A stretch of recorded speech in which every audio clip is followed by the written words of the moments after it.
तो तुम्हारा काम बन जाएगा। थोड़ा सा भी समझ लिया तो विवेक जगना शुरू हो जाएगा।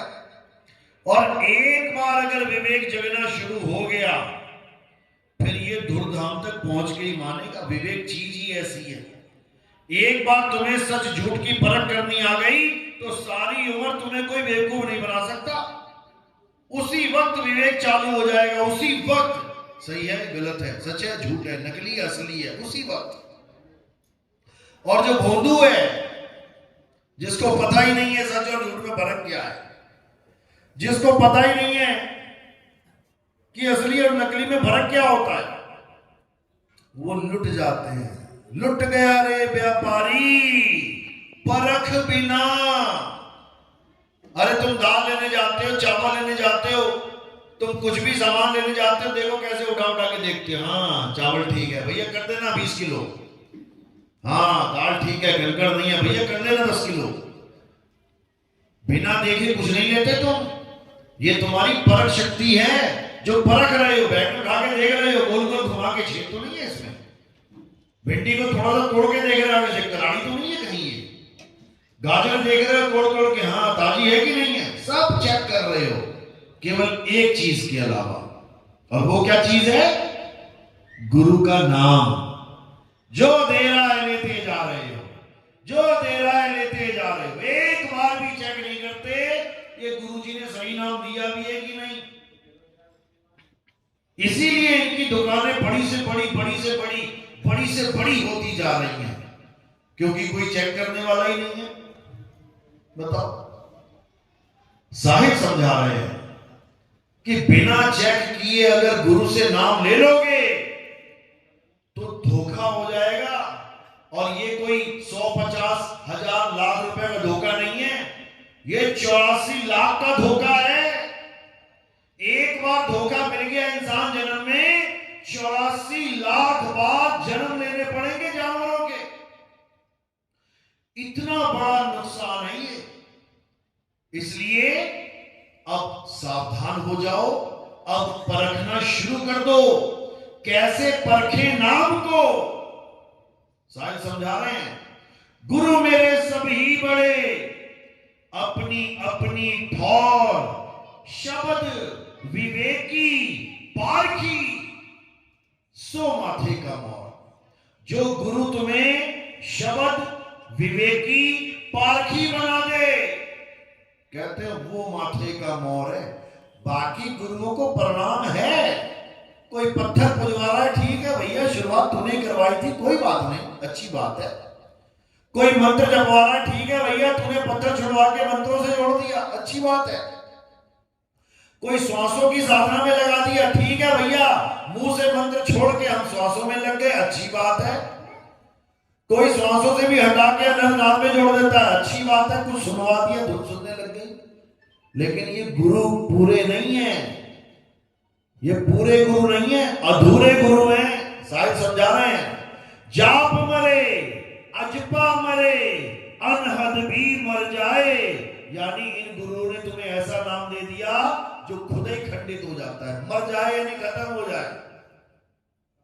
जाप मरे अजपा मरे अनहद भी मर जाए, सुरत समाये शब्द में वाको काल न खाए। जब पूरा गुरु आ जाएगा तुम्हारे जीवन में, तब वो तुम्हें सार शब्द का ज्ञान देगा, सार शब्द का। फिर ये 52 अक्षरी नहीं चलेंगे उसके आगे। जब हीरे की परख करने वाला गुरु पास आ जाए तो कितना ही चमकीला कांच ले जाना उसके पास, फुल चमकीला एकदम बढ़िया, वो क्या करेगा देखते ही ऐसे फेंक देगा कबाड़ में, है ये न चलता यहां पे, ये दाल नहीं गलने वाली यहां पे। यहां पे केवल सार सार ग्रहण करवाया जाता है। कह रहे हैं ना, सतगुरु ऐसा चाहिए जैसा सूप सुहाए, सार सार तो गई रहे और थोथा दे उड़ाए। तो आज आपको यही समझाया जाएगा कि आखिर सार है क्या और थोथा है क्या। गा तो सभी रहे हैं जन्मों जन्मों से, 600 साल हो गए कबीर साहब की वाणियां गाते हुए, लेकिन आज तक किसी को पूछो कि थोथा है क्या, वो थोथा ना बता पाएगा आज तक। क्योंकि वो जो लेके बैठा है उसको सार समझ के बैठा है, भले वो थोथा ही क्यों ना हो। ये तो पारखी बताएगा, पारखी संत बताएगा, परख करने वाला बताएगा कि भैया सार लेके बैठा है कि थोथा है। तो आज आपको यही पारखी विवेकी बनाया जाएगा ताकि आपके साथ धोखा ना हो जाए। तो आज का सत्संग शुरू करने से पहले परम पिता परमात्मा के नाम पे जयकारा लगाएंगे और फिर सत्संग शुरू करेंगे। बोलिए परम पिता परमात्मा की, सतगुरु बंदी छोड़ कबीर साहेब की, सभी संतों की, सतगुरु मदनपति साहेब की, दीवान जवाहरपति साहेब की, सतगुरु मोहनपति साहेब की, सतगुरु राम सेवक साहेब की, सतगुरु विराटपति साहेब की, कलिनापुर धाम की, सभी संतों की, सभी भक्तों की, सत्संग में आई सब संगत की, इनके माता पिता की, सकल हंस को बंदगी, साहेब बंदगी सतना। तो साहेब समझा रहे हैं कि जब लग मेरे नहीं शब्द वो साचा,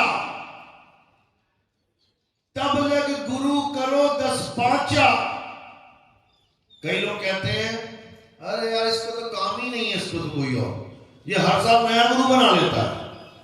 पहले राधा स्वामी गया, फिर वहां लांगड़ी चला गया, फिर वहां चला गया, फिर रामपाल जी के पास चला गया, अब ये नितिन दास के पास बैठा है, कल को उसको भी छोड़ देगा।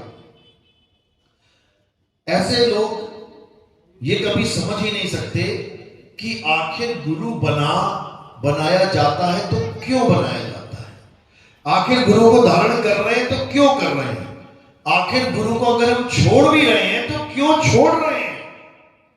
वो कभी इस कारण को नहीं जान पाते।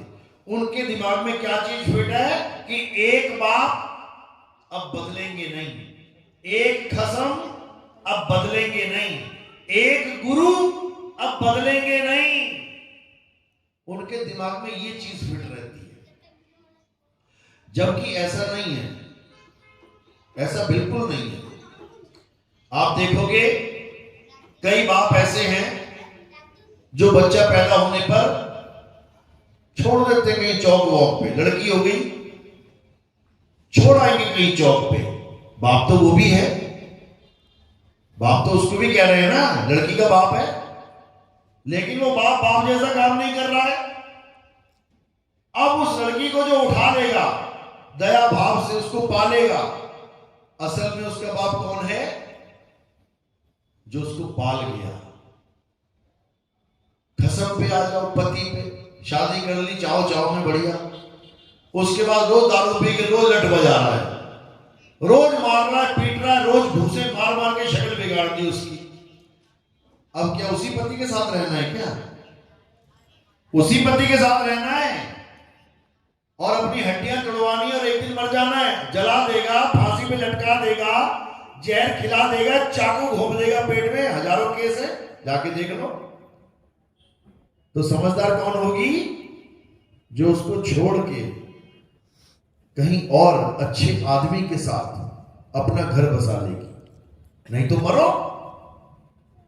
इसी प्रकार गुरु धारण कर लिया, जब तक नहीं पता लगा ठीक है गुरुजी कर रहे हैं, लेकिन जिस दिन पता लग गया कि जो गुरुजी ज्ञान लेके बैठे हैं उससे हमारा कल्याण नहीं होगा, उससे हमें 84 में जाना पड़ जाएगा, तो कोई महामूर्ख ही होगा जो कहेगा नहीं मैं गुरुजी को नहीं छोड़ सकता। क्योंकि गुरु बनाना कोई फैशन नहीं है कि मुझे गुरु बनाना है, मुझे गुरु बनाना है, मेरा गुरु, मैं निगुरा नहीं रहना चाहता, मैंने बना लिया, अब मैं इस गुरु को नहीं छोड़ूंगा चाहे मैं नरकों में चला जाऊं। मूर्ख है वो, एक नंबर का। गुरु क्यों धारण किया जाता है? ताकि हमारी 84 कट जाए, ताकि हमारा जन्म मरण खत्म हो जाए। हाँ, शुरुआत में कोई भी गुरु मिल जाए कोई बात नहीं, शुरुआत में कुछ भी मिल जाए चलेगा, लेकिन धीरे धीरे जब विवेक होता जाएगा और पता लगता जाएगा कि ये ज्ञान पूर्ण ज्ञान नहीं है, तो क्या करना है, उस गुरु को त्याग के आगे बढ़ जाना है। त्यागने का मतलब ये नहीं उसको गालियां देनी है, त्यागने का मतलब है जैसे 5वीं क्लास पार करी तो पिछले वाले को त्याग के 6वीं में एडमिशन ले लिया, 10वीं पास करी तो 10वीं वाले त्याग के 11वीं में एडमिशन ले लिया, 12वीं पास करी तो 12वीं वाले गुरु को त्याग के कॉलेज वाले गुरु को धारण कर लिया। इसका मतलब आगे बढ़ जाना, उसको अपशब्द नहीं कहना। तो अगर कोई आगे बढ़ता है एक गुरु को छोड़ के, तो इसका मतलब उसका प्रमोशन हो रहा है, प्रमोट हो रहा है वो। और अगर प्रमोशन हो रहा है तो उसका फायदा ही है, यानी उसकी विवेक शक्ति इतनी बढ़ गई है कि बाकी गुरु भाई नहीं समझ पा रहे हैं कि वो गुरु अधूरा है, लेकिन वो अकेला जान रहा है कि ये गुरु अधूरा है, ये पक्का 84 में लेके जाएगा। वहां पर उस गुरु को छोड़ के आगे बढ़ जाना चाहिए। यही कबीर साहब समझा रहे हैं कि जब तक मिले नहीं शब्द वो साचा। शब्द तो मिला गुरु जी से, कोई ना कोई शब्द तो वो देगा। हिंदू है तो राम राम राम राम जपवा देगा, राधे राधे राधे राधे जपवा देगा, हरे कृष्णा हरे रामा, ओम नमः भगवते वासुदेवाय, ओम नमः शिवाय, ओम गण गणपति नमाय, कुछ भी दे देगा। हजारों मंत्र बना के बैठा हुआ है इंसान, या फिर श्वासों का अजबा जाप दे देगा, सुहंग सुहंग कर ले, वाहिगुरु वाहिगुरु कर ले, अल्लाह अल्लाह कर ले, कुछ भी कर ले, ओम सुहंग कर ले, श्वासों में कुछ भी कर ले, दे देगा कोई ना कोई शब्द। कोई कानों में उंगलियां डाल के अनंतनाथ सुनवा देगा, 5 नाम 5 धुने 5 प्रकाश 5 ये 5 वो, दे देगा कुछ भी जो उसके गुरु ने दिया वो तुम्हें बांट रहा है। लेकिन इससे कल्याण नहीं होगा, क्योंकि ये सच्चा शब्द नहीं है। साहिब कह रहे जब लग मिले नहीं शब्द वो साचा। अब साचा यानी सच्चा, इसका मतलब झूठा भी है, तभी तो सच्चा होगा कोई। अब सच्चे और झूठे में फर्क क्या जाने, कैसे जानेंगे? तो कबीर साहब बीजक में फर्क बता रहे हैं। शब्द शब्द सब कोई कहे, वह तो शब्द विदे, जीपा पे आवे नहीं, निरख परख कर ले। कहते अगर जीभ से बोलने वाला नाम तुम्हें तुम्हारे गुरुजी ने दे दिया, इससे कोई मतलब नहीं है कि वो हिंदू है, मुसलमान है, सिख है, ईसाई है, इससे कोई मतलब नहीं। मतलब 52 अक्षरों से है।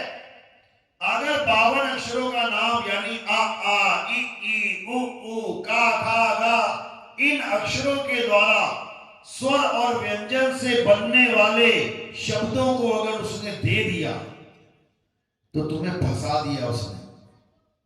किस जाल में? 52 के जाल में, काल के जाल में। तो कबीर साहब यही समझा रहे हैं, जो नर पड़े 52 के फेरा, सो नर जानो काल के चेरा। जब 52 का टूटे डोरा, सहजे छूटे काल झकोरा। फिर नहीं आए फिर नहीं जाए, सार शब्द में रहे समाये। कहते जब 52 का डोर बांधने वाला गुरु मिल गया, तो समझ लो कि जन्म बर्बाद हो गया। और 52 का डोर तोड़ने वाला गुरु मिल गया, तो समझ जाना बेड़ा पार हो गया। कबीर साहब, रविदास जी महाराज बनारस में रहते थे। बनारस में लोग कहते कबीर साहब भी राम राम जपते थे, साथ में बाणियां लगा देते हैं। देखो कबीर साहब कह रहे हैं, राम नाम की लूट है, लूट सके तो लूट, अंतकाल पछताएगा जब प्राण जाएंगे छूट। देखो कबीर साहब कह रहे हैं राम राम जपो, और दोहे लगा देंगे कि राम के बिना किसी की मुक्ति नहीं है। बिना राम के किसी का काम बनने वाला नहीं है। राम नाम रटते रहो जब लग घट में प्राण, और कब हो दीन दयाल के भनक पड़ेगी कान। अब राम राम को उसके साथ जोड़ा जा रहा है कबीर साहब के साथ, कि बिना राम के किसी की मुक्ति होने वाली नहीं है। क्यों? क्योंकि कबीर साहब के गुरुजी ने उनको नाम दीक्षा में राम राम जपने को ही दिया था। ये बात सच है, ये बात बिल्कुल सच है कि जब कबीर साहब, क्योंकि वो जात जुलाहा नीची जाति, जब उस विद्वान ब्राह्मण के पास गए, मशहूर ब्राह्मण, क्या नाम था उनका? रामानंद, जो केवल ब्राह्मणों को ही शिक्षा देते थे। आज भी कई ऐसे गुरुकुल हैं जहां पर केवल ब्राह्मणों के बच्चे पढ़ सकते हैं। वहां ना तो क्षत्रिय जा सकता है, ना वैश्य जा सकता है, और ना ही शूद्र जा सकता है। आज भी ऐसे गुरुकुल चल रहे हैं जहां पर टीचर भी ब्राह्मण है उच्च कोटि का, और चेले भी ब्राह्मण है उच्च कोटि के। कुछ नीच कोटि के ब्राह्मण भी होते हैं, शायद आपको नहीं पता होगा। ब्राह्मणों में भी चल रहा है ये वेदी, ये द्विवेदी, ये त्रिवेदी, ये चतुर्वेदी, ये पाठक, ये मिश्रा, ये शुक्ला, ये वो, और आपस में इनकी आपस में नहीं बनती। ये अपने आप को भी कहते हैं हम उच्च ब्राह्मण, ये नीचे कुल का ब्राह्मण, इससे हम अपनी लड़की की शादी नहीं करेंगे, लड़के की शादी नहीं करेंगे। पता नहीं ब्राह्मण ब्रह्मा के मुख से आया था तो इतने सारे कहां से निकल के आए, समझ में नहीं आ रहा। मुख में से कौन सा वाला आया था वही नहीं समझ में आ रहा, जो वो और ऊंचा हो गया और बाकी नीचे हो गए, यही नहीं पल्ले पड़ रही बात। तो वो ब्राह्मण ऐसा ब्राह्मण था जो ब्राह्मणों को ही ज्ञान देता था। लेकिन कबीर साहब से लोग क्या प्रश्न करते थे बार बार, जो आज नितिन दास से प्रश्न होते हैं, तुम्हारी गुरु प्रणाली बताओ, तुम्हारी गुरु प्रणाली बताओ। मैं कह रहा हूं मुक्ति का नाम जान ले, तेरी मुक्ति हो जाएगी। वो कहता मुक्ति से हमें कुछ लेना देना नहीं, तू ये बता तेरा गुरु कौन है। बिल्कुल कहते ना, इतिहास दोहराया जाता है, इतिहास दोहराया जाता है, ये दोहराया जा रहा है इतिहास। कबीर साहब आए थे मुक्ति का ज्ञान लेके, अरे भाई सुन लो मुक्ति की बात बताता हूं। कहते मुक्ति मुक्ति छोड़, ये बता तेरा गुरु कौन है। बड़े चक्कर में पड़ गए यार, मेरा गुरु कौन है, मैं तो सारी दुनिया का गुरु हूं, मेरा गुरु कौन है। अब तो बनाना ही पड़ेगा। अब जब गुरु की बात है बनाना पड़ेगा, तो उस समय सबसे ज्यादा विद्वान किसको माना जाता था? ब्राह्मणों को। तो ब्राह्मणों में भी सर्वश्रेष्ठ कौन था? रामानंद जी। तो कबीर साहब ने कहा इसी से लेंगे नाम दीक्षा भाई। लेकिन जब वहां पहुंचे और उनको पता लगा कि कबीर आया है, तो 7 पर्दे लगा दिए, हम शूद्रों के दर्शन नहीं करते। अच्छा जी, अरे कबीर यहां दीक्षा नहीं मिलेगी, थोड़ी तो लाज कर लेता, कहां आ गया तू ब्राह्मणों में, यहां उच्च कोटि के ब्राह्मणों को दीक्षा मिलती है। कबीर साहब कहते कोई बात नहीं गुरुजी, ठीक है जैसी आपकी मौज, लेकिन दीक्षा तो यहीं से लूंगा और आप ही दोगे। चले गए कबीर साहब। फिर क्या हुआ? फिर रामानंद जी सुबह तड़के 3:30-4 बजे पंचगंगा घाट पे बनारस में स्नान करने जाते थे। कबीर साहब उस वक्त 5-6 साल के बच्चे थे। तो क्या किया कबीर साहब ने? 6 महीने के बालक बन के सीढ़ियों पे लेट गए। मात्र 6 महीने का बालक जो सीढ़ियों की आड़ में लेट गया, दिखाई नहीं उसको। गुरुजी जब आए, पैर रखा सीढ़ियों पे, चलते चलते चलते एकदम उनके पैर सिर पे पड़ गया कबीर साहब के। अब बच्चे के सिर पे पैर लगा तो बाबा भी हिल गया, ये क्या रे, ये कौन है नीचे? और देखा बच्चा छोटा सा। अब छोटा से बच्चे से जात और बात क्या पूछेगा, कौन है भाई तू? उठा के गले से लगा लिया। नहीं बेटा रो मत। साहब भी लगे रोने, कह रो मत, राम राम बोल, राम राम बोल। साहब कहते हो गई दीक्षा, राम राम की दीक्षा हो गई, अब बस निशानी बाकी है। कल को मुकर जाएगा ये कि इसने मुझे राम राम दिया था। तो क्या करते हैं, उसके गले की माला तोड़ देते हैं। माला तोड़ते हैं 108 मनके की, तो 107 मनके तो वही सीढ़ियों पे बिखर जाते हैं। एक मन का वो अपने हाथ में छुपा के रख लेते हैं। वही एक मन का तुम लोग के गले में पड़ा हुआ है, जो नितिन दास ने डाला है। ये निशानी है कि तुम हमारे शिष्य और हम तुम्हारे गुरु जी हैं। वही निशानी कबीर साहब ने स्वयं मनके को अपने हाथों से धारण किया, दिखाने के लिए। देखो गुरुजी, आप ही की माला का मनका है ना, कल को मुकर मत जाना। तो ये सब लीला थी मालिक की, गुरु धारण करने के लिए, क्योंकि ये अज्ञानी जीव, इसको मुक्ति से लेना देना नहीं है। ये पता क्या पूछता है? अरे मुक्ति गई भाड़ में, ये बता मेरा कैंसर ठीक होगा कि नहीं। मुक्ति गई भाड़ में, मेरा लीवर ठीक होगा कि नहीं। मुक्ति गई भाड़ में, मेरे पैर में इन्फेक्शन है, ये ठीक होगी कि नहीं। मेरे दांतों में दर्द है, ये ठीक होगा कि नहीं। मेरी आंखें कमजोर है, ये ठीक होगा कि नहीं। बताओ, मुक्ति से कोई मतलब ही नहीं है। और साहिब कह रहे हैं कि नाम जपत कोड़ी भला, चुई चुई गिरता चाम, वो कंचन देह किस काम की, जिस मुख नाही राम। कबीर साहब तो ये समझा रहे हैं, लेकिन कबीर पंथी लालच दे रहे हैं इस नाशवान काया का। आप तुम्हारी काया ठीक कर दें, फिर हॉस्पिटल बंद करवा देते हैं सारे। तुम्हें लगता है कि तुम काया ठीक कर दोगे सबकी, तो हॉस्पिटल बंद करवा देते। अपने ही आश्रमों में हॉस्पिटल भी खोल के बैठे हुए हैं। बताओ, जो ये कह रहे हैं कैंसर का बाप ठीक कर देंगे, वो अपने हॉस्पिटल में दवाइयां रख के, हॉस्पिटल खोल के अपने आश्रम में खुद भी दवाइयां खा रहे हैं। ये भ्रम जाल है भाई, इसको छोड़ो। बीमारी आती है प्रारब्ध की वजह से, बीमारी जाती है प्रारब्ध की वजह से। बीमारी आई है, 4 लोगों को कैंसर हो गया है, सेम दवाई दे रहा है डॉक्टर, 3 मर जा रहे हैं, 1 नहीं मर रहा है। प्रारब्ध की वजह से दवाई लगेगी, प्रारब्ध की वजह से नहीं लगेगी, प्रारब्ध की वजह से। कर्मों का खेल है ये, समझो। तो अब क्या करना है? अब हमने उस सच्चे शब्द की परख करनी है, जिसको प्राप्त करने के बाद ये जन्म मरण का रोग खत्म हो जाएगा। ये शरीर ही नहीं रहेगा, ना रहेगा बांस और ना बजेगी बांसुरी।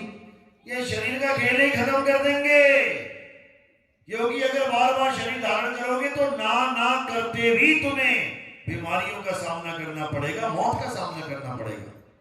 किसी के अंग कट जाएंगे, किसी के अंग फट जाएंगे, किसी के खराब हो जाएंगे, फिर वही दुख, क्योंकि देह धरे का दंड है। सब काहू को होए, ज्ञानी भोगे ज्ञान से, अज्ञानी भोगे रोए। इसलिए ज्ञान में आओ।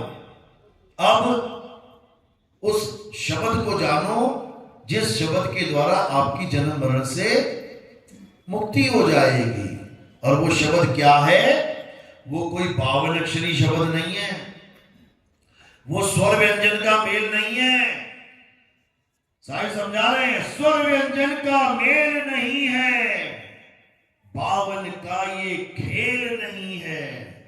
कि हिंदुस्तानी गुरु है, हिंदी में नाम दे रहा है, अरबी गुरु है, अरबी में नाम दे रहा है, अंग्रेज गुरु है, अंग्रेजी में नाम दे रहा है, चाइनीज गुरु है, चाइनीज में नाम दे रहा है, जापानी गुरु है, जापानी में। ये काम नहीं है गुरु का। गुरु इसको नहीं कहते जो अलग अलग भाषाओं के नाम दे के तुम्हें जाप में लगा दे, उसको जपी कहते हैं, जपी। गुरु उसे नहीं कहते जो तुम अपनी काया को तपा के, कष्ट देके भगवान को पाने में लगे हो, उसको तपी कहते हैं। गुरु उसे नहीं कहते जो घर बार छोड़ के जंगल में जाके बैठ जाए, पत्ते खा के जीवन बिता रहा है, उसको सन्यासी कहते हैं। तो जपी तपी सन्यासी ये घोर है अज्ञानी। इनको उस दिव्य ज्ञान की छींट भी नहीं लगी होती, जिसको आत्म ज्ञान कहते हैं। ये आत्म ज्ञान के नाम पे शून्य है, शून्य। लेकिन मंत्रों को जितना मर्जी जपवा लो, दे माला पे माला, दे माला पे माला। और कबीर साहब क्या कह रहे हैं? अरे माला तो कर में फिरे, जीव फिरे मुख माही, मनवा दसहु तिसी फिरे, ये तो सिमरन नहीं। ये जाप है, सिमरन नहीं है ये। लेकिन मुक्ति सिमरन से होगी। एक को सिमरो नानका, जो जल थल रहा समाए, वाही को क्यों सिमरिए, जो जब में ते मर जाए। अरे उसको क्या याद कर रहे हो जो पैदा होगा और मर जाएगा? उसको याद करो जो आदि अंत तक कहते हैं, आदि अंत को अवतारा, सोई गुरु समझो हमारा। जो आदि से लेके अंत तक एक ही अवतार में रहता, वो बार बार अवतार धारण नहीं करता। एक ही अवतार है उसका, वो कभी बदलता ही नहीं है। अखंड अवतार, खंडित नहीं होता। बाकी जितने अवतार होते हैं सब माया के अवतार हैं। माया यानी काया, काया धारण करके अवतार दिए जा रहे हैं और इन अवतारों का अंत होता है। सब अवतारों का अंत होता है। नरसिंह अवतार देखो, हमें सुनाया जाता है नरसिंह अवतार ने आगे खंभा फाड़ के ऐसे कर दिया, वैसे कर दिया, राक्षसों को मार दिया। उसके बाद की स्टोरी कौन सुनाएगा? उसके बाद नरसिंह का क्या बना? नरसिंह अवतार को किसने मारा पता है? हाथ खड़ा करो जिसको पता है। नरसिंह भगवान को किसने मारा? एक हाथ, दो हाथ, तीन हाथ। बाकी सब अज्ञान की नींद में सो रहे हैं। क्यों? क्योंकि किसी ने बताया ही नहीं। नरसिंह अवतार को किसने खत्म किया? सदाशिव ने खत्म किया। कहां लिखा है? शिव महापुराण में लिखा है, पढ़ना। एक एक बात लिखी है उसमें, क्योंकि हमें ये आदि जानकारियां दी जा रही थी कि ये परमात्मा का अवतार है, ऐसे है वैसे। जो परमात्मा का अवतार का भी कत्ल हो गया, खात्मा हो गया, शिव जी ने कर डाला। सुदामा की कहानियां सुनाई गई। सुदामा गरीब से अमीर हो गया, उसके चरण धोके कृष्ण जी ने पी लिए, ऐसा हो गया वैसा हो गया, महाज्ञानी, महाध्यानी, महा ये महा वो, महामित्र। उसके बाद क्या हुआ? उसके बाद राक्षस की योनि में चला गया। कौन से नाम का राक्षस था? शंखचूड़ नाम का राक्षस। ये क्यों नहीं बताया गया हमें? ये क्यों नहीं बता रहे हो कि भगवान का परम भगत भी राक्षस बन जाता है? ये कौन बताएगा? मुल्ला जी आके बताएंगे क्या, या कोई ईसाई पादरी आके बताएगा? जब तुम महिमा बता रहे हो तो तुम्हें यह भी बताना तुम्हारा ही फर्ज है। जब तुम गंगा बता रहे हो कि गौमुख से निकलती है और बहुत सुंदर है, बहुत निर्मल जल है, तो कानपुर और लखनऊ का भी हाल बताओ ना। कानपुर में कैसी हो जाती है, वेस्ट बंगाल में जाती जाती कैसी जहर जैसी बन जाती है, पूरे देश की गंदगी लेके जा रही है। वो कौन बताएगा? तो आधा अधूरा ज्ञान हमेशा खतरनाक होता है। तो ये जितने माया के अवतार हैं ये आते तो हैं, लेकिन इनका खात्मा हो जाता है, इनके शरीरों का नाश हो जाता है। राम जी के शरीर का नाश कैसे हुआ? सरयू नदी में जल समाधि लेके। कृष्ण जी के शरीर का नाश कैसे हुआ? पैर में तीर लग के। समझो, ये मात्र एक अवतार है। अवतार का मतलब है एक कहानी, एक जैसे एक पात्र। जैसे अमिताभ बच्चन है, उसका असली नाम है अमिताभ बच्चन। उसने 10 फिल्में बना दी। एक फिल्म में उसका नाम है विजय, एक में है अजय, एक में है श्याम, एक में है राम, एक में है कुछ, एक में है कुछ। तो 10 फिल्मों में उसने 10 नाम से रोल कर लिए, लेकिन उसका नाम नहीं बदल गया। आज भी वो साइन करेगा तो उस पर ये नहीं लिखेगा मेरा नाम राम है, क्यों? उस फिल्म में मेरा नाम राम था। मेरा नाम विजय है, क्यों? उस वाली फिल्म में मेरा नाम विजय था। वो नहीं करेगा। तो मुझसे उसका नाम पूछोगे, वो क्या कहेगा? अमिताभ बच्चन। उसको इससे मतलब ही नहीं है कि कौन सी फिल्म में उसने कौन सा नाम रखा। ये तो डायरेक्टर का काम था। जो फिल्म थी उसमें एक नाम दे दिया, उस नाम से उसने कहानी बना दी, पूरी खेल खत्म हो गया। वो फिर से अमिताभ बच्चन बन गया। यानी अमिताभ बच्चन का नाम ना तो विजय है, ना अजय है, ना श्याम है, ना राम है। इसी प्रकार ये 200 अवतार किसके थे? विष्णु जी के।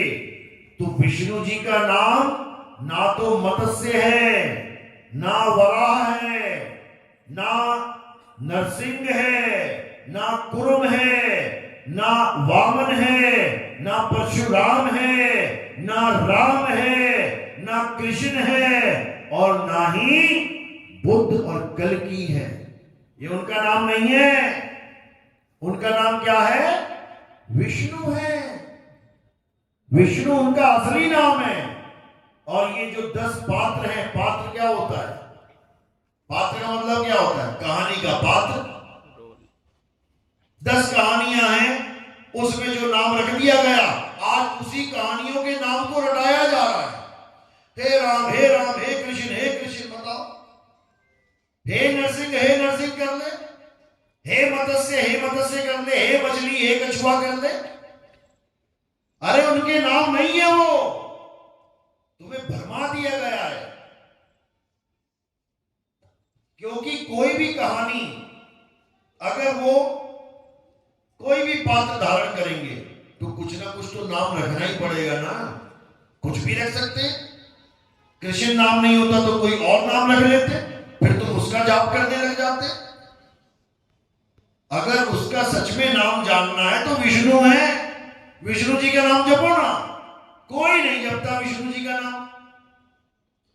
सब 2-3 नाम पकड़ के बैठे हैं, हरे राम, हरे कृष्णा, राधे राधे। बताओ विष्णु जी कहां गया? जो धारण कर रहा है सब नामों को, उसका नाम कहां गया? अमिताभ बच्चन का नाम भूल गए। और फिल्मों में जो नाम रखे गए हैं उसके, वो 10 फिल्मों के 10 नाम पकड़ के मंत्र जाप चल रहा है। बताओ। तो यही कबीर साहब समझा रहे हैं कि उस असली नाम को जानो। विष्णु जी का भी असली नाम विष्णु नहीं है। राम तो बहुत दूर की बात है, कृष्ण तो बहुत दूर की बात है। विष्णु जी का खुद का अपना नाम विष्णु भी नहीं है। यह भी कब दिया गया है उनको? जब अक्षर पैदा हुए हैं। वा, ई की मात्रा, आधा शा, उ की मात्रा, ये तब दिए गए हैं उनको नाम, जब ये अक्षर भी नहीं थे, जब ये नाम नहीं थे, तब उनका क्या नाम था? वो नाम जानना है, उसको पहचानना है, उसको सतनाम कहते हैं। सतनाम। अब ये नहीं सा ता नाम, ये वाला नहीं, संकेत, उसको सच्चा नाम कहते हैं, यानी उसको आत्म राम कहते हैं। आत्मा ही हमारा असली नाम है। ये वाला नहीं, आत्मा, अक्षर वाला नहीं, नी अक्षर आत्मा हमारा असली नाम है। उसको जानना ही हमारा असली काम है। बाकी सब दुनिया का झोल झाल है, सब माया का खेल है, 52 अक्षरों की दौड़ है।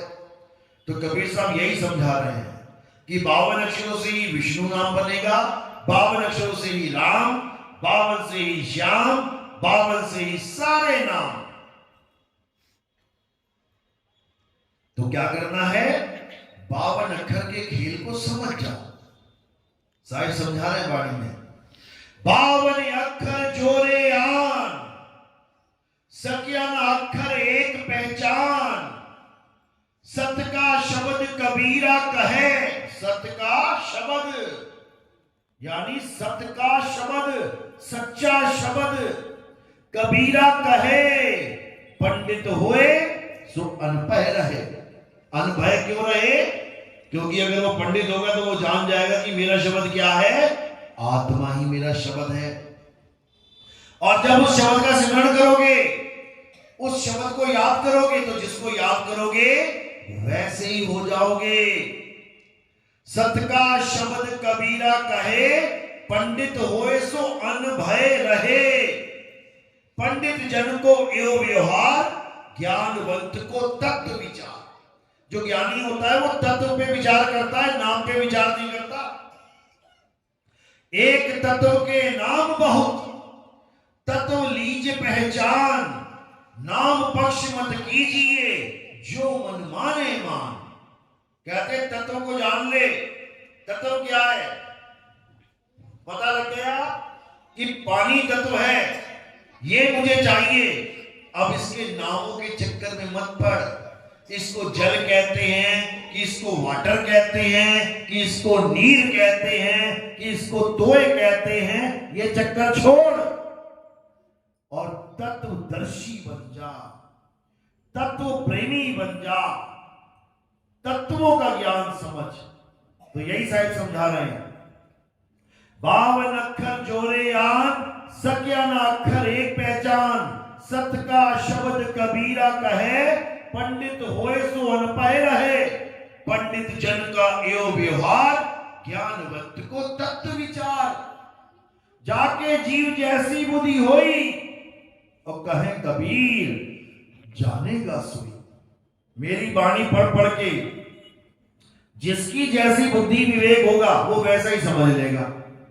जहां लिखा है राम नाम की लूट है, लूट सके तो लूट, एक अज्ञानी पढ़ेगा कहेगा देखो जी सामने लिखा है किस चीज की लूट लगी है, राम राम जपो और लूट में शामिल हो जाओ। अब एक जगह कबीर साहब कह रहे हैं, माला फेरू ना हरि भजू और मुख से कहूं ना राम, मेरा हरि मुझे भजे मैं पाऊं विश्राम। या तो उल्टी कहानी चल गई भाई। वो कहते हैं माला फेरू ना हरि भजू, मुख से कहूं ना राम, ले राम नाम भी खत्म कर दिया। अब क्या करें? अब तत्व ज्ञान चालू हो जाएगा। मुंह से राम नहीं कहूंगा, लेकिन राम तत्व को छोड़ूंगा भी नहीं। मुंह से पानी पानी नहीं जपूंगा, लेकिन पानी तत्व को छोड़ूंगा नहीं, पी के ही मानूंगा। इसीलिए साहब ने बोला, भला हुआ मेरी माला टूटी, मैं राम भजन से छूटी, मेरे सिर से टली बला। बला क्या होता है? कहते हैं शुक्र है भैया बला टली, यानी मरवा दिया था भरीबंड में। किसने मरवा दिया? साहिब कहते हैं राम नाम ने मरवा दिया था भरीबंड में। शुक्र है माला टूटी और राम भजन से छूटी और मेरे सिर से टली बला। अब बला तो टल गई, कौन सी बला टली? ये 52 अक्षरी बला टल गई। ये 52 अक्षर के राम की बला टल गई। और कौन सा राम मिल गया? आत्म राम मिल गया, रमता राम मिल गया। अरे कस्तूरी कुंडल बसे, मृग ढूंढे वन माही, ऐसे रमता राम है ये दुनिया जाने नहीं। ये रमता राम है जो हमारा कल्याण करेगा, और बाकी जितने भी हैं ये बेड़ा गर्क कर देंगे 52 अक्षर।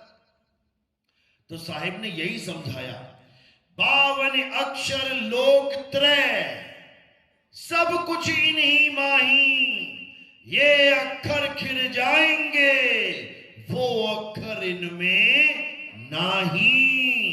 खेल खत्म कर दिया 52 अक्षरों का। गरीबदास जी महाराज भी समझा रहे हैं, अरे 52 अक्षर लेख राम रंग होरी हो, वो अक्षर यामे नाही राम रंग होरी हो। कागज कलम कलेस, यानी कागज के ऊपर कलम के द्वारा कोई भी नाम लिख के अगर तुम उसका जाप करने लग जाओ, या किसी गुरुजी ने तुम्हें दे दिया, कलेस है तुम्हारे जीवन के लिए।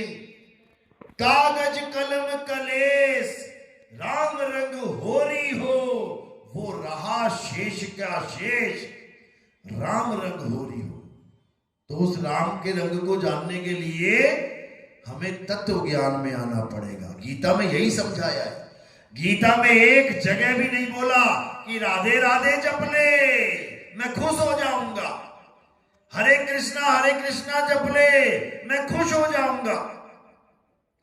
बल्कि अर्जुन ने माफी मांगी कि प्रभु मैं तुम्हें हे केशव हे कृष्णा हे सखा करता रहा, मुझे माफ कर दो।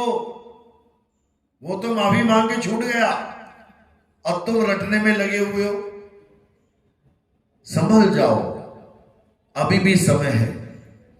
अब उस तत्व को जानो जिसको राम कहते हैं, जिसको कृष्ण कहते हैं, जिसको कल्कि कहते हैं, उस तत्व को जानो। और वो तत्व क्या है? आत्मा है। हे अर्जुन, मैं अजन्मा हूं, नित्य हूं, शाश्वत हूं, मेरा कभी जन्म नहीं होता। जो मुझे एक इंसान की तरह पैदा होकर मनुष्य चोला धारण किया हुआ मानते हैं, यानी जो मुझे आदमी मानते हैं, वो मुझे नहीं जानते। मैं ये आदमी औरत नहीं हूं, ना मैं आदमी हूं, ना मैं औरत हूं, ना ही नपुंसक हूं। मैं शरीर नहीं हूं, मैं शरीरों के अंग नहीं हूं। क्यों?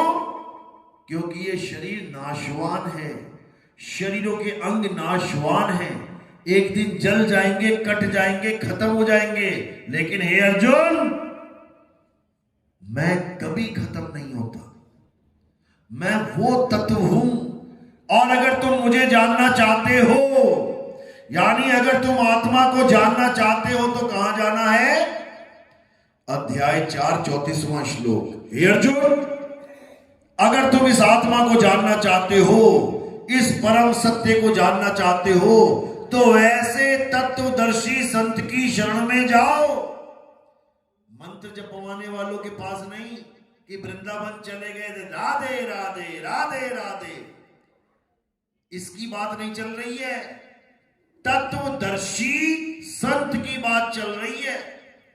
तत्वदर्शी का मतलब क्या होता है? जो तुम्हें तत्वों का दर्शन करवाए।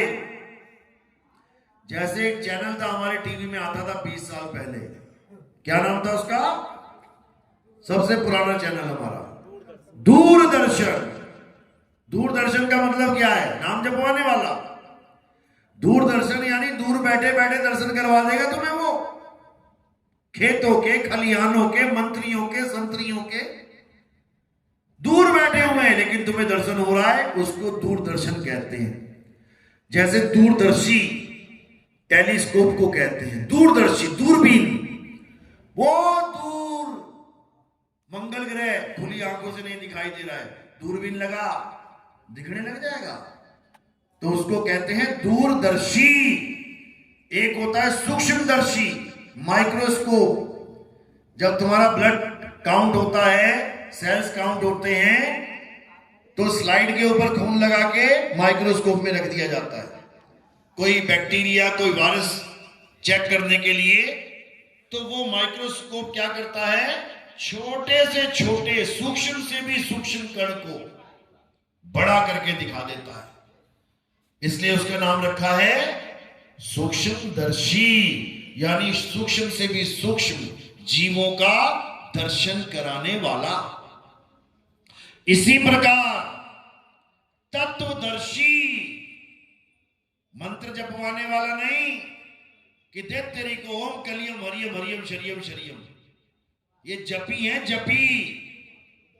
तत्वदर्शी संत के सामने दो कौड़ी के संत हैं ये। जैसे पीएचडी के सामने आंगनबाड़ी की कोई मैडम हो, उनका क्या मुकाबला करोगे? है तो वो भी टीचर लेकिन बिल्कुल लो लेवल के, है वो भी टीचर लेकिन हाई लेवल का। तो तत्वदर्शी हाई लेवल टीचर हैं, और ये जपी तपी सन्यासी ये लो लेवल के टीचर हैं।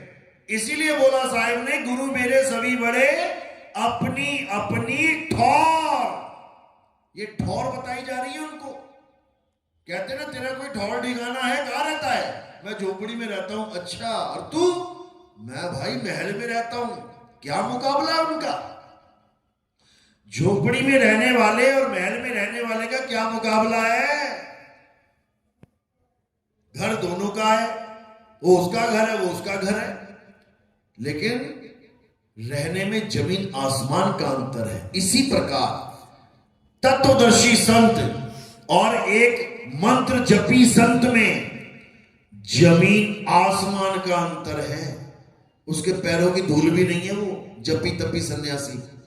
उस तत्वदर्शी की महिमा गाई है स्वयं भगवान कृष्ण ने कि हे अर्जुन, अगर सत्य को जानना चाहता है तो वैसे तत्वदर्शी संत के पास चला जा जो तुझे तेरी आत्मा का यानी तेरे परम तत्व का ज्ञान करवा दे, उसका ध्यान करवा दे, ये माला वाला छुड़वा के श्वासों की माला बना दे, यानी 24 घंटे का सिमरन दे दे।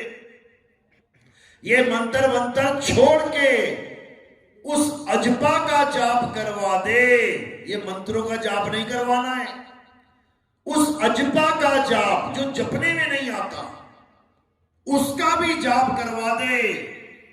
तब समझना कि अब तुझे तत्वदर्शी संत मिल गया है। तो क्या कहते हैं, श्वासा की कर सिमरनी, वो लकड़ी वाली सिमरनी उसको छोड़, श्वासा की सिमरनी पकड़, 24 घंटे चलती है, सोते सोते भी चलती है। श्वासा की कर सिमरनी कर अजपा का जाप, यानी जिसको जपा नहीं जा सकता उसको भी जपने की विधि जान ले अपने गुरु से।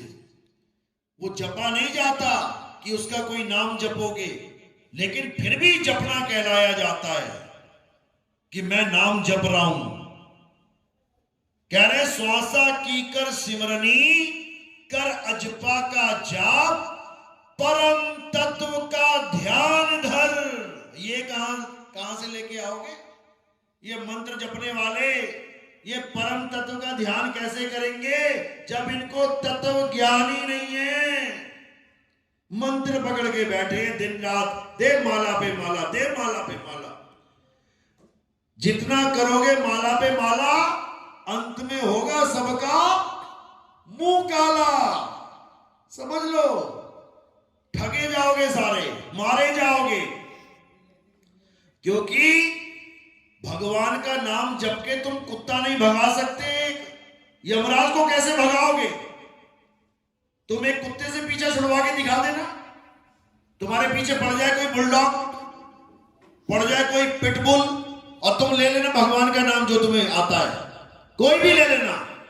कोई भी हाथ में तुमने बांध रखा रक्षा सूत्र, दिखा देना उसको, ले, तू भी भागेगा, तेरा रक्षा सूत्र भी भागेगा साथ साथ, और तेरे मंत्र भी भागेंगे। मंत्र कहो निकले ही ना, बचाओ बचाओ के अलावा कुछ नहीं निकलेगा। यही महामंत्र होगा, इसी को सुन के कोई चेतन सत्ता आके बचाने का काम करेगी। समझे? असली मंत्र क्या है बचने का? बचाओ बचाओ। आग लग गई तो बचाओ बचाओ, पानी में डूबे बचाओ बचाओ, गड्ढे में गिर गए अरे कोई बचाओ। यही सबसे बड़ा महामंत्र है। और जब कोई आत्मा इसको सुन लेती है, आ जाती है बचाने के लिए प्रभु का रूप धारण करके। और कोई मंत्र मंत्र नहीं है।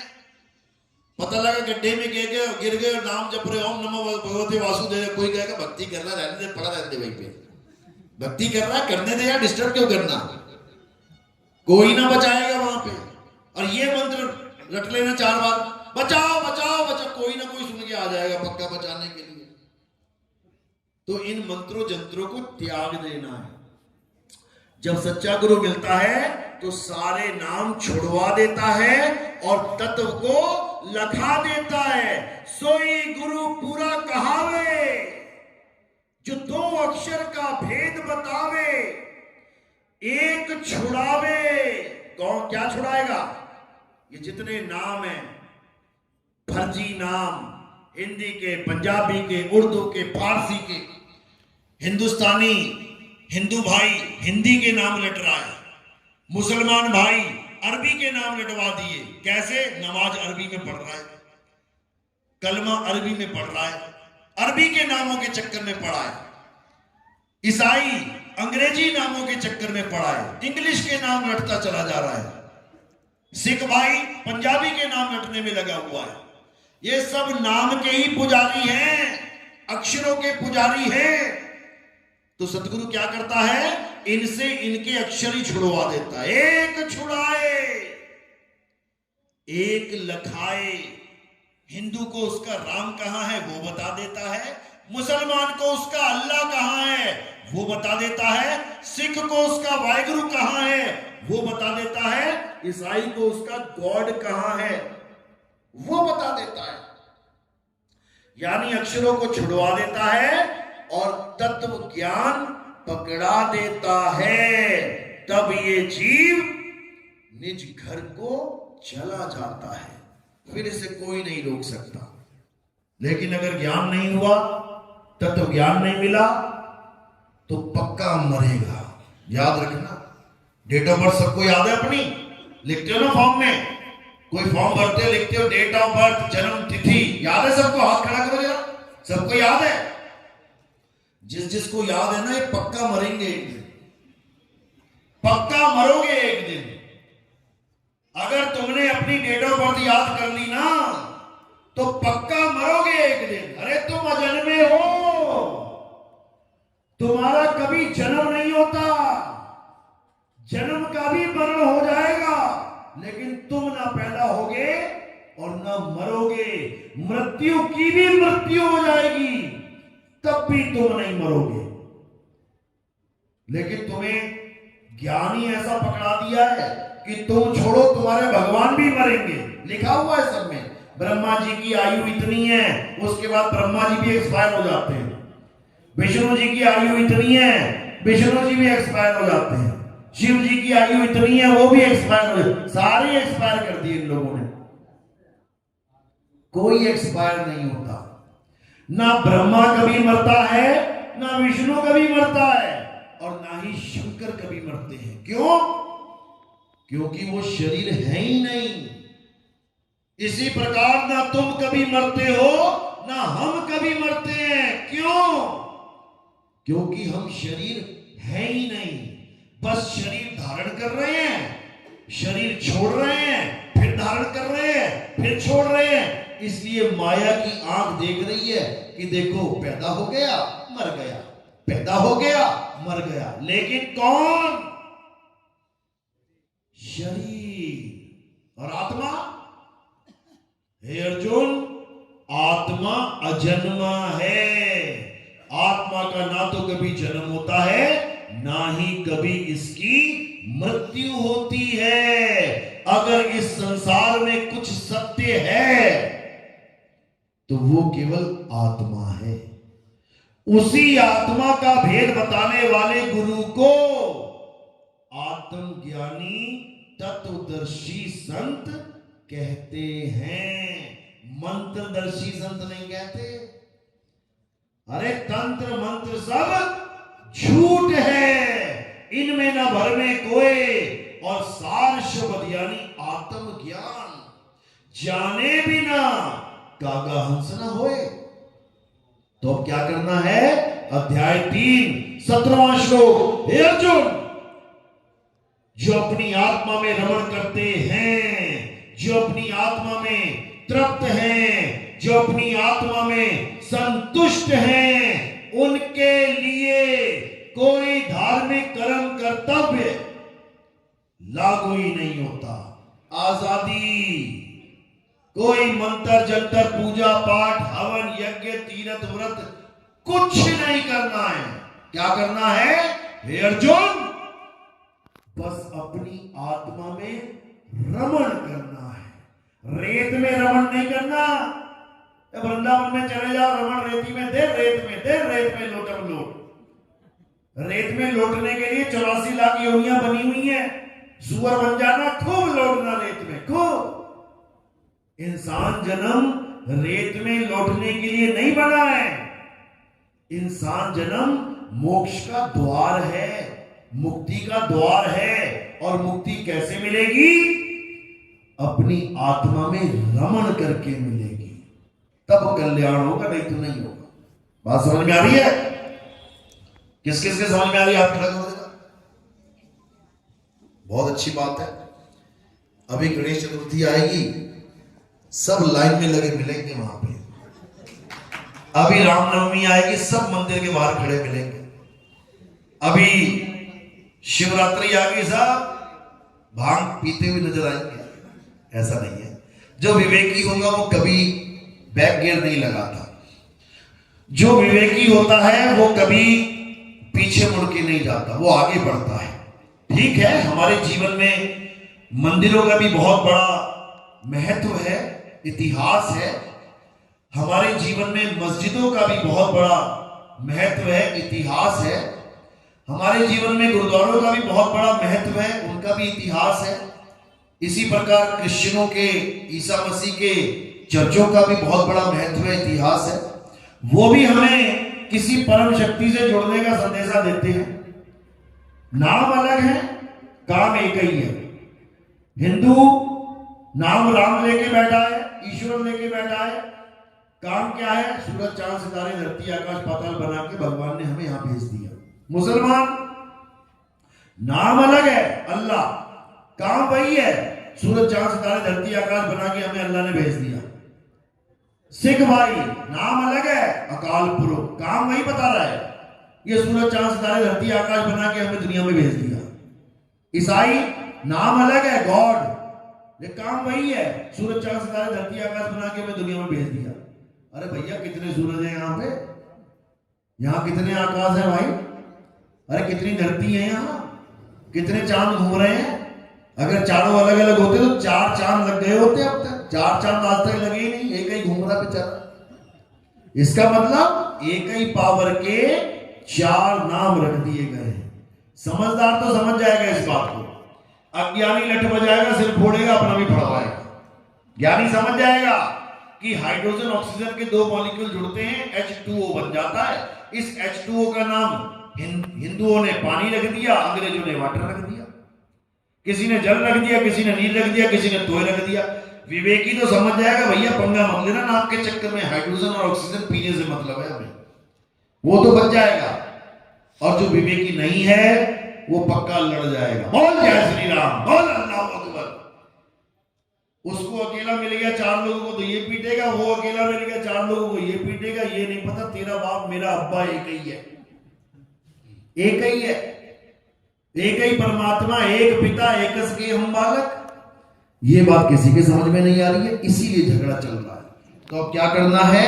अब उस परम तत्व को ध्यान धरना है जो सबका माई बाप है, उसके अलावा और कुछ नहीं करना है, उसके अलावा कुछ करना ही नहीं है। हिंदू उस परम तत्व का ध्यान धरे, उसको राम समझ के। मुसलमान उस परम तत्व का ध्यान धरे, उसे खुदा समझ के। ईसाई उस परम तत्व का ध्यान धरे, उसे होली स्पिरिट गॉड समझ के। और सिख भाई उस परम तत्व का ध्यान धरे, उसे अकाल पुरख समझ के। चारों का काम बन जाएगा बिना किसी झगड़े के। तो इसी को समझना है, इसके अलावा सब अज्ञान है। चलो आज का सत्संग यही समाप्त करते हैं। अब आरती का समय है, आरती कैसे करते हैं समझ लो।